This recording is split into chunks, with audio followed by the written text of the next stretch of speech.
The number of people in my comment section that think the CDC is in charge of what ingredients corporations put in their ultra-processed food is alarming. The CDC is not in charge of regulating food or color additives. That's the FDA. And high fructose corn syrup is allowed in the EU. It's just that our government, through policy choices, subsidizes corn in this country, which makes corn a cheaper, more accessible source for sugar. So it's used by corporations trying to minimize cost and maximize profit in our capitalist economic system. In Europe, they grow sugar beet really well, so they tend to use that as their sugar source, but sugar made from corn is not banned. Also, all 5 synthetic food dyes that are used in the US, red 40, yellow 5, yellow 6, blue 1, blue 2, have all been deemed safe by EFSA and are approved for use in the EU. Social media is lying to you. But if you'd like stronger oversight and regulation of food additives, like myself and many of us in this space, we have to adequately fund the FDA. That's the decision of politicians in Congress. The FDA's food division is chronically underfunded and has never had the capacity for the kind of robust post-market analysis many of us want to see. Because we live in a free market capitalist economy where people want lots of choices all the time and corporations working within that system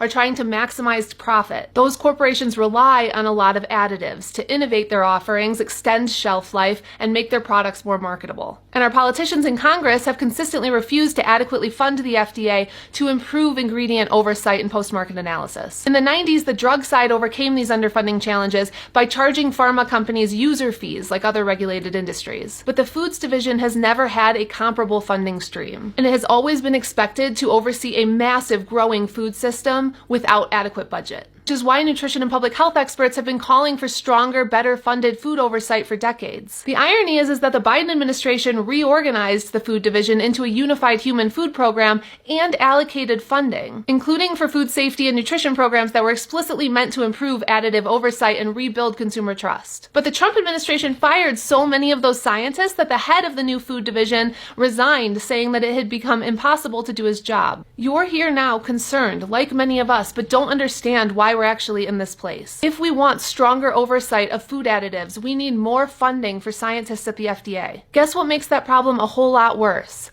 Cutting the FDA staff and funding, like the current administration is doing. This is why when you don't fully understand the causes of the problem, your solutions like cutting scientists at the FDA or the CDC in order to improve oversight of food additives are harmful. And this is why the MAHA movement, which takes your real concerns that we all have and manipulates them to protect industry while cutting federal health agencies, is so damaging.